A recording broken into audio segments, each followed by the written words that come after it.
Salut, c'est Frédéric Lacharité, courtier hypothécaire. Je vous présente mon émission Indépendance financière et hypothèque, dans laquelle je vais parler de finances personnelles, d'argent, de trucs pour arriver à l'indépendance financière et bien sûr d'hypothèque.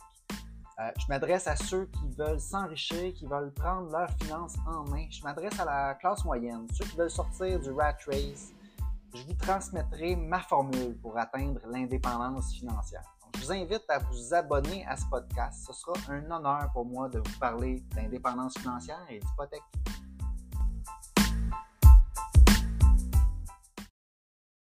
Salut, vous écoutez Frédéric Lacharité, courtier hypothécaire. On est à l'émission Indépendance financière et hypothèque, épisode numéro 21, donc l'émission numéro 21. Aujourd'hui, je veux parler de la mise de fonds pour la première propriété. Donc, la mise de fonds, c'est une étape, c'est un aspect important de l'hypothèque, c'est aussi une étape dans l'indépendance financière, en tout cas dans mon cas, dans mon cheminement vers l'indépendance financière, l'accumulation de la mise de fonds, déterminer combien de mise de fonds, quel pourcentage de la valeur de la propriété je vais mettre comme mise de fonds dans l'achat de ma première propriété. Ça a été assez crucial et je vais en parler aujourd'hui. Je veux aider. Donc, dans le contenu de mon émission aujourd'hui, j'ai 10 points, OK? 10 critères ou 10 points, dans le fond, auxquels on peut penser, auxquels on peut des points qu'on peut aborder avant de déterminer si on a la mise de fonds, comment approcher l'accumulation de la mise de fonds pour l'achat de notre première propriété. Premièrement, puis là, je vais parler de ces 10 points-là. Ensuite, je vais faire le lien avec l'indépendance financière, mon expérience. Et puis, ça va être ça l'émission aujourd'hui. Premièrement, je veux situer, donc, pour moi, l'accumulation de la mise de fonds dans le chemin vers l'indépendance. Première étape, je veux situer où se trouve ça, où se trouve cette étape-là. Pour moi, donc, accumuler sa mise de fonds, on commence à faire ça quand, premièrement, on n'a plus de dette. Tu sais? Donc, normalement, le cheminement d'une personne, souvent, on étudie, on commence sur le milieu du travail. Souvent, les gens vont malheureusement s'endetter en début de parcours, en début de vie. Et puis, peut-être que ça arrive, peut-être que ça n'arrive pas, peut-être qu'on ne va pas s'endetter, mais si on s'endette, la première étape, avant de commencer à accumuler sa mise de fonds pour sa première propriété, c'est de rembourser ses dettes. Hein? C'est de vivre sans emprunter, c'est de vivre en dessous de ses moyens. Pour être capable d'accumuler une mise de fonds, il faut dégager un profit de notre revenu. Donc, il faut avoir des dépenses plus basses que notre revenu. Et puis, si on n'est pas capable de faire ça, bien souvent, c'est parce qu'on est endetté. Donc, il faut donc commencer par régler ce problème-là, si c'en est un. Et puis, une fois que toutes nos dettes sont payées et qu'on est capable de vivre donc une année sans avoir à emprunter parce que on contrôle bien nos dépenses, c'est-à-dire on dépense moins que ce qu'on fait dans une année, bien là, on est capable de dégager une épargne, puis cette épargne-là peut aller pour la prochaine étape, c'est-à-dire accumuler la mise de fonds pour acheter notre première propriété. Ça, en passant, pour moi, c'est une étape super importante vers l'indépendance financière. Si on reste à loyer toute notre vie, ça va être beaucoup plus difficile. Si on veut faciliter un jour arriver à l'indépendance financière, pour moi, il faut viser être propriétaire de sa maison, puis idéalement, vers la fin, arriver à une maison payée sans hypothèque. Mais pour faire ça, il faut l'acheter. Souvent, on n'a pas le choix. Il faut passer par une hypothèque. Il n'y a pas beaucoup de gens qui sont capables d'acheter une maison comptant, d'accumuler toute la valeur de la maison complète. Donc, c'est normal. On va plutôt accumuler une mise de fonds, puis on va la mettre sur l'achat d'une propriété avec une hypothèque.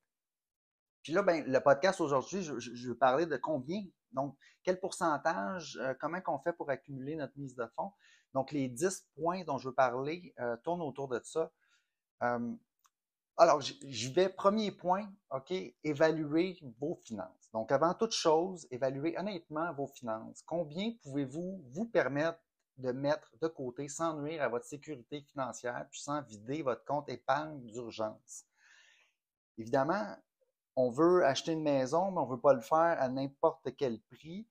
On veut le faire idéalement avec notre épargne. Oui, peut-être qu'on peut avoir l'aide d'un parent, peut-être qu'on peut avoir un don de la famille qui va nous aider à acheter notre première propriété. Idéalement, on voudrait épargner soi-même 100% de la valeur de la mise de fonds.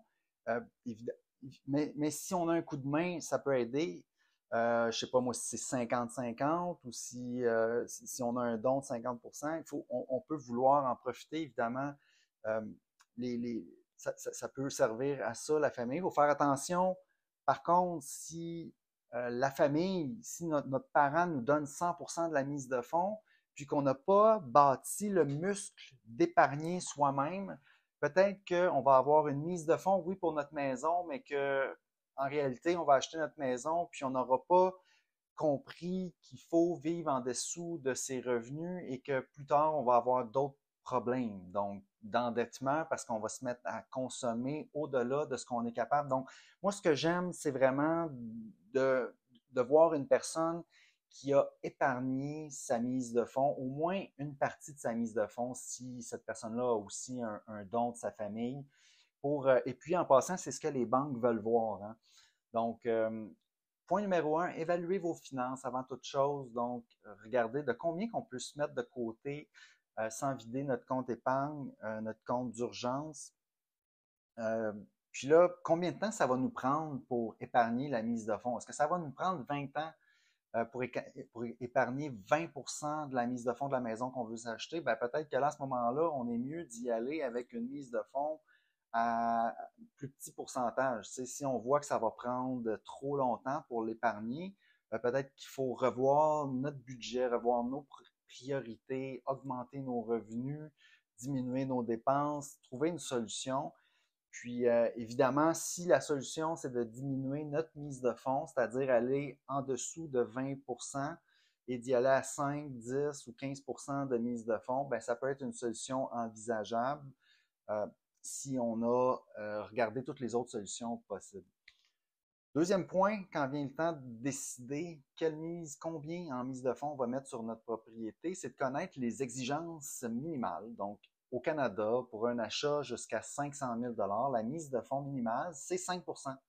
Donc, pour un montant, et puis pour un montant supérieur à 500 000, mais inférieur à 1 million, c'est 5% pour le premier 500 000 de valeur et 10% sur la partie excédentaire. Donc, ça nous donne une idée. Évidemment, on ne va pas s'acheter une maison qui vaut au-delà de 1 million de dollars avec une mise de fonds inférieure à 20%. Ce n'est pas possible de faire ça. Il faut que ce soit une maison idéalement entre 500 000, en dessous d'1 million de dollars. Et puis, de toute façon, on parle de notre première propriété. On est en 2023 aujourd'hui. Si vous en êtes à acheter une maison au-delà d'1 million de dollars, votre première propriété, bon, ben, à ce moment-là, je dirais que c'est absolument 20% de mise de fonds épargnée qu'il faut mettre. Puis, c'est parce que vous avez les moyens, les revenus pour justifier un tel achat. Troisième point, éviter l'assurance prêt hypothécaire si possible. Bon, ben là, évidemment, moi, c'est un professeur d'université qui m'avait dit ça quand j'étudiais. Deux choses importantes dans la vie, ne vous mariez pas et ne payez pas, mettez au moins 20% de mise de fonds sur votre propriété. Peut-être qu'il y avait un peu d'humour là, dans le commentaire de ce professeur d'université-là, mais j'ai au moins suivi son conseil pour le 20% de mise de fonds pour la propriété. Dès lors, pour moi, c'est devenu important de mettre au moins 20%. Et puis, c'est ce qui est recommandé. Évidemment, plus on met en mise de fonds, plus petit va être le prêt hypothécaire et plus petits seront les intérêts, dans le fond, qu'on devra payer pour supporter notre hypothèque. C'est aussi simple que ça. Et puis, 20%, c'est le pourcentage que le gouvernement, qu'on s'est entendu pour que ce soit sécuritaire, si on veut, qu'on soit dans une bonne situation financière, donc pas trop endetté, qu'on ait quand même une équité en partant sur la maison qu'on veut acheter. Donc, c'est 20%. Évidemment, Si ça va prendre beaucoup trop de temps à atteindre 20% de la valeur qu'on veut acheter, peut-être qu'on peut aller à moindre, comme j'ai dit au début, mais idéalement, on voudrait aller vers le 20%. Ensuite, point numéro 4, penser aux coûts supplémentaires. Oui, il ne faut pas juste penser au paiement hypothécaire qu'on va avoir en regardant, ah, je suis capable de me permettre ça, 2000 $ par mois, parce que de toute façon, mon loyer en ce moment, il est 2000 $, par exemple. C'est quelqu'un qui se dirait ça, il n'y aura pas de problème. Il faut faire attention, quand on achète une propriété, ce n'est pas que le paiement hypothécaire. Premièrement, il va y avoir les frais de clôture. Hein, on va devoir payer donc la taxe de bienvenue en partant. On va avoir des frais de notaire, d'achat de transaction. Puis ensuite, une fois que tout ça c'est fait, ben, on a les taxes municipales et scolaires à payer à chaque année. Donc ça, il faut le budgéter. Il faut souvent, parce que dans le passé, peut-être que les prêteurs s'en occupaient, donc on l'ajoutait dans l'hypothèque, mais de moins en moins les prêteurs s'occupent de payer les taxes municipales et scolaires. Il faut le faire soi-même. Donc c'est quelque chose de plus à penser, raison de plus d'avoir un budget. C'est un peu plus de responsabilité, on s'entend, d'être propriétaire versus locataire. Si votre propriété, s'il y a un problème, il faut remplacer quelque chose, réparer, faire des rénovations, évidemment, il faut arriver soi-même avec les fonds. On ne peut pas juste se fier à un propriétaire qui va venir réparer les problèmes. Tout tombe sur nos épaules. Donc, il faut avoir le fonds d'urgence devient encore plus important. Il faut penser aux coûts supplémentaires avant d'acheter sa propriété. Puis ça fait partie justement de la mise de fonds. Donc, oui, on veut accumuler la mise de fonds, mais aussi, on essaie de prévoir peut-être plus encore que la mise de fonds pour être vraiment, pour commencer sa vie de propriétaire du bon pied. Hein. On ne veut pas que l'achat qu'on fait devienne un cauchemar au lieu de devenir notre porte vers l'indépendance financière. Ensuite, 5, réfléchissez à votre taux d'endettement. Donc, ça revient au pourcentage de la mise de fonds, soit 5 10 15 20 de la valeur de l'achat de la propriété. Une mise de fonds plus importante peut réduire vos paiements mensuels, ce qui, à son tour, peut réduire votre taux d'endettement. Donc, on essaie de garder son taux d'endettement le plus bas possible. L'idée, c'est d'arriver à une maison payée le plus rapidement possible et se retrouver dans une situation où est-ce qu'on n'a plus d'hypothèque et plus de frais mensuels, autres qu'évidemment les taxes municipales scolaires, mais quand on compare les paiements de taxes municipales et scolaires versus le coût d'un loyer qu'on irait louer, on s'entend que c'est vraiment minime et on se retrouve alors dans une super belle situation où est-ce qu'on a une maison, on a un logement, on peut habiter quelque part et ça nous coûte pratiquement rien, hein, on va le dire. Donc, c'est là qu'on s'approche de l'indépendance financière. Ensuite, point numéro 6, évaluer le marché immobilier. OK, si les taux d'intérêt sont... Puis là, ce point-là, attendez, là. Donc, évaluer le marché immobilier si les taux sont bas et que vous avez de bonnes perspectives d'appréciation du capital, il peut être avantageux d'emprunter davantage et d'investir ailleurs la différence. Moi, je déconseille totalement. Donc, il y en a qui vont dire, ah, évite de mettre trop dans ta mise de fonds, garde-toi-en pour le marché boursier parce que tu veux aussi investir pour la retraite. Bien, moi, je dirais à ça, absolument pas. On veut mettre une bonne mise de fonds sur notre maison, on veut rembourser notre maison le plus rapidement possible. Le, le marché, l'investissement, oui, c'est super important. Par contre, on va avoir du temps plus tard pour faire ça. Au, au moment d'accumuler notre mise de fonds pour notre première propriété, on est tôt dans notre cheminement vers l'indépendance financière. Est-ce qu'on a bien travaillé nos muscles d'épargne pour dégager un profit de notre revenu, garder nos dépenses basses? La solution n'est pas d'aller investir. On va faire beaucoup plus d'argent avec notre revenu puis nos dépenses basses et notre épargne que d'investir des petites sommes comme on s'entend là, la mise de fonds sur une propriété, ça ne sera pas un gros montant comparé à le capital qu'on va avoir accumulé quand on va arriver à l'indépendance financière. Hein? Pour arriver à l'indépendance financière, on parle d'accumuler un capital de, je sais pas moi, 800 000, 1 million, 2 millions de dollars. Tandis que la mise de fonds sur votre propriété, on parle de quelques dizaines de milliers de dollars. L'intérêt qu'on va faire sur ces placements-là, c'est négligeable. Moi, c'est négligeable. On, on, on est mieux d'y aller étape par étape, de façon sécuritaire. On achète notre propriété, on veut bien la payer, puis ça va faire en sorte que on va être capable après ça de dégager de l'épargne de notre situation financière. Et puis là, ce sera le temps d'aller en mettre dans l'investissement. Parce que qui dit investissement dit risque. On voudra prendre des risques, oui, mais proportionnels à notre situation financière. Si on prend plus de risques, on est mieux d'avoir une belle situation financière qui nous le permet. Acheter sa résidence principale pour y habiter, on s'entend que s'il arrive quelque chose, ben au moins on a un endroit où habiter, puis ça, on en a besoin, peu importe. Donc, le risque d'acheter notre résidence principale est faible. Moi, j'aime mieux voir mon argent à cet endroit-là. Je vais y revenir un peu plus tard quand je vais parler de mon expérience avec la mise de fonds. Donc, point numéro 7, pensez à l'avenir. Si vous prévoyez des changements majeurs dans votre vie, comme une expansion familiale, des études ou un changement de carrière, vous pourriez vouloir avoir des paiements mensuels plus bas pour plus de flexibilité financière. Puis ça, là, je suis d'accord. On veut acheter, oui, notre première propriété.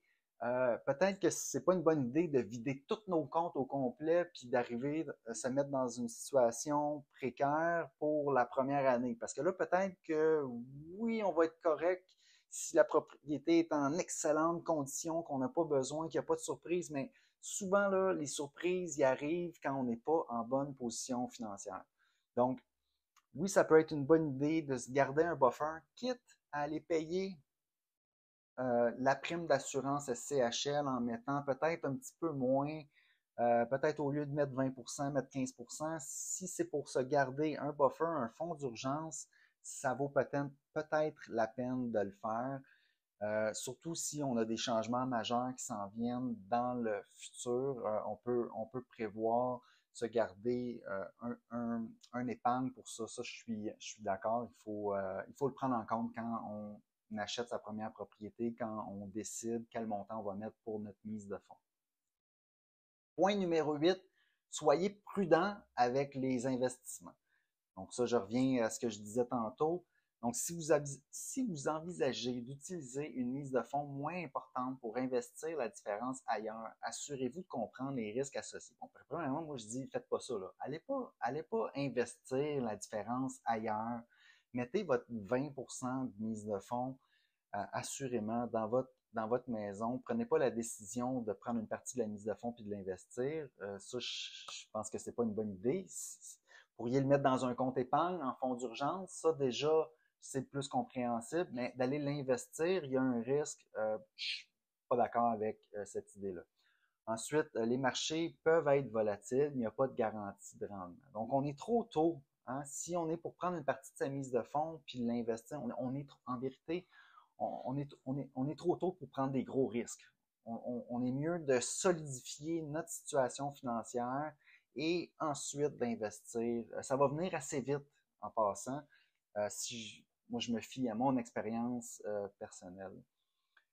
Point numéro 9, il me reste 2 points.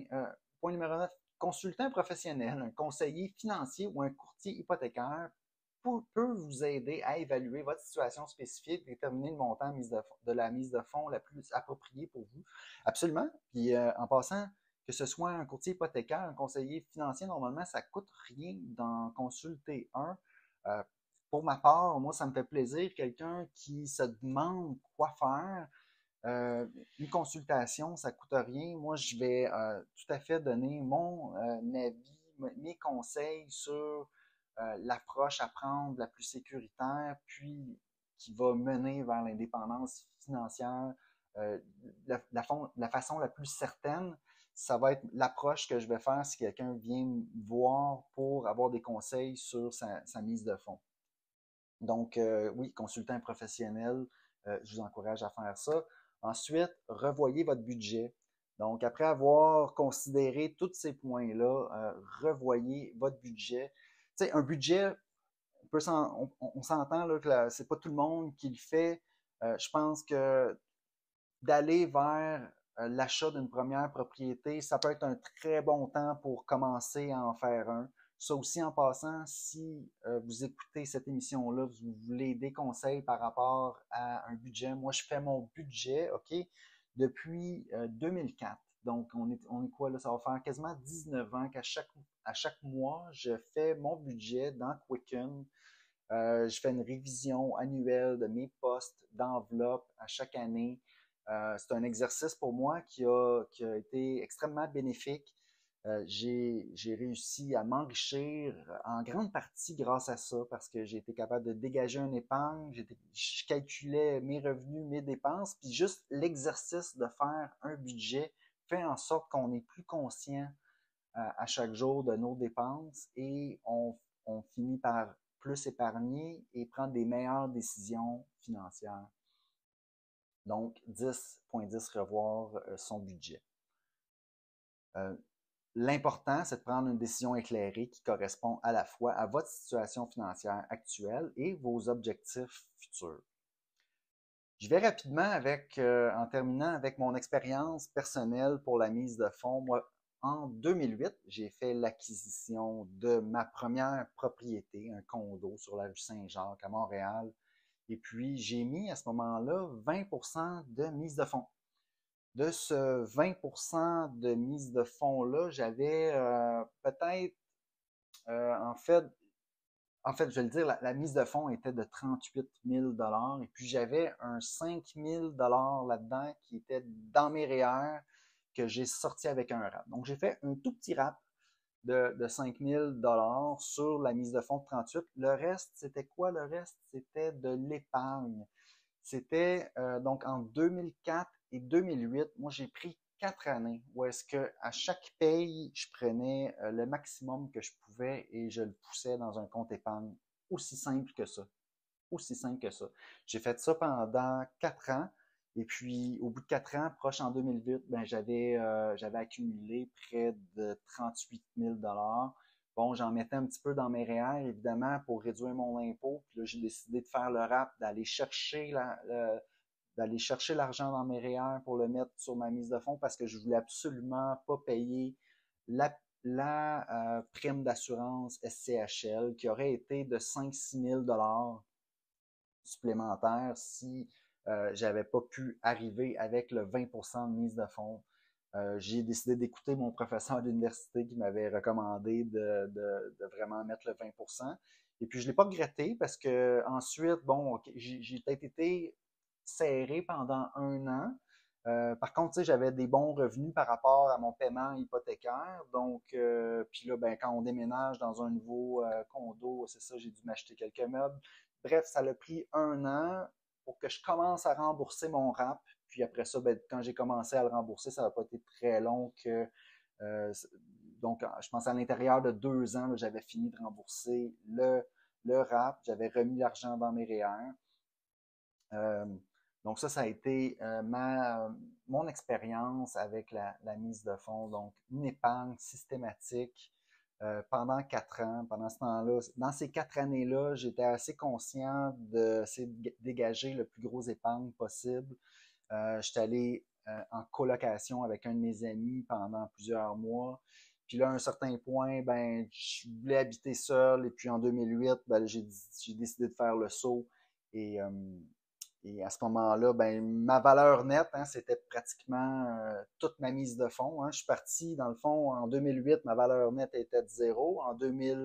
Donc en 2004, zéro. En 2008, j'avais pratiquement 38 000 dollars. C'était ma mise de fonds, c'était ma valeur nette aussi. J'avais pas d'autres. J'avais réglé toutes mes dettes, mais tout ce que j'avais, c'était ces fonds-là. Puis je l'ai mis dans ma propriété, dans l'achat de ma première propriété. Et puis là, après ça s'est bien passé. 10 ans plus tard, ma valeur nette est au-delà d'1 million, 1,3 million. Puis c'est ça, là, quand le muscle de l'épargne est bien travaillé, c'est plus facile après. On garde ses dépenses basses et puis de plus en plus, on est capable de dégager une épargne. Et puis là, on peut se mettre à s'intéresser à l'investissement. Et puis, on est plus à l'aise financièrement. On paye notre hypothèque. Ça nous coûte de moins en moins cher pour se loger. Puis jusqu'à temps que ça ne coûte presque rien. Quand l'hypothèque est payée au complet, ben, ça ne coûte presque rien se loger. On se dégage encore plus d'épargne. On peut aller encore plus vite dans nos investissements, prendre encore plus de risques. Qui dit plus de risques, qui dit plus de rendement potentiel. Et puis, ça fait boule de neige tout ça. Donc, c'était le lien un peu avec l'indépendance financière, la mise de fonds. Donc, en résumé, l'objectif, c'est de mettre 20%. C'est l'idéal, mais ce n'est pas obligatoire. Peut-être qu'on peut aller avec un petit peu moins si parce que c'est aussi important d'acheter sa première propriété pour aller vers l'indépendance financière. Si ce n'est pas possible d'accumuler le 20%, on peut peut-être y aller à 10-15%, puis c'est une bonne solution. Sur ce, je vous souhaite une bonne continuation sur votre chemin vers l'indépendance financière.